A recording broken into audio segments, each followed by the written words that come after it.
Susie, thank you so much for taking time out of your day to do this interview with me. I really appreciate it. No worries. So my need from this interview is just to learn more about the role of effective communication in your workplace as a registered nurse. Yeah, okay. Sounds good. Communication is pretty important where I work, or we're in the field of nursing and healthcare. Yeah. Oh, okay. So what sort of skills would you demonstrate on like a day-to-day basis in your job? Well, essentially verbal communication, so talking to the patient, getting the patient to talk to you, building up a rapport with them.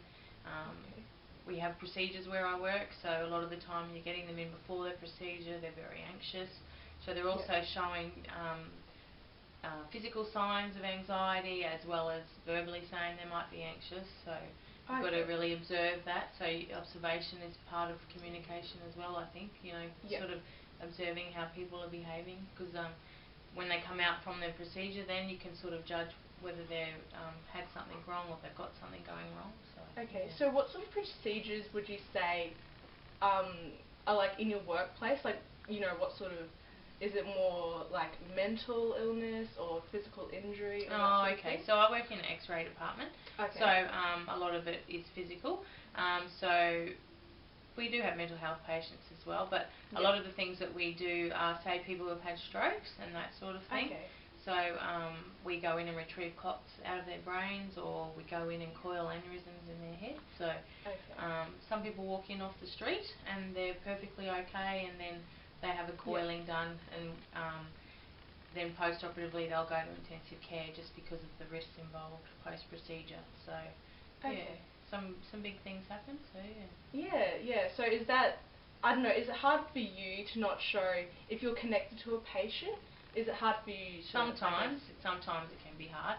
I think sometimes, for me, you can't really say whether it's a person or an illness they might have. It's usually something that you can connect with, someone that you might meet that perhaps reminds you of someone in your own life, or someone in your family, or perhaps an illness that they've got that someone had, in your family had. And sometimes that can be, that can stir up some emotion. But I think overall, as nurses tend to do, they just tend to shut it off.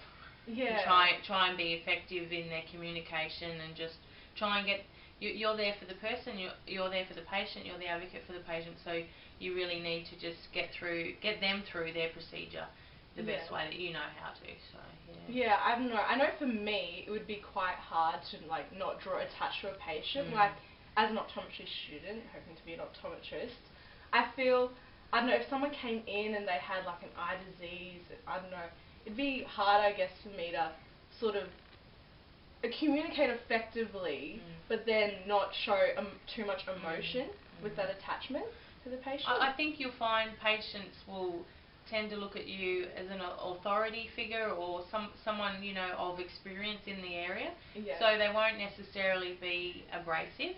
They might be in shock, or might be a little bit anxious about what you're telling them, but I think they'll still find that you're the expert in that field, and that they'll probably will listen to you and sort of take on your advice. So, So has there ever been like a time, I guess, where you have to like dig deep, I guess, with your communication skills and get that across if someone's been a bit... Oh, definitely. Like violent, not violent, but... We get a lot of patients who were, perhaps they're just so anxious they don't want to have their procedure done. Or sometimes mentally they are a little bit affected by their illness, so they're not as competent enough to understand what's going on.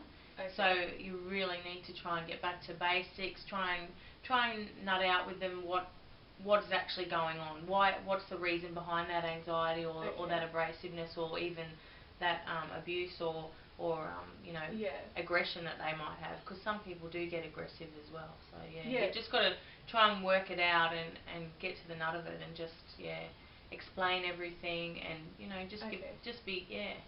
So would you say if someone, like as an optometrist, if someone came in and I guess they didn't want glasses, and to me it's obvious that they need glasses, so would you say it'd be better to, I guess, explain? So I guess in terms of communication skills, like you obviously build a rapport with your client, and then, you know.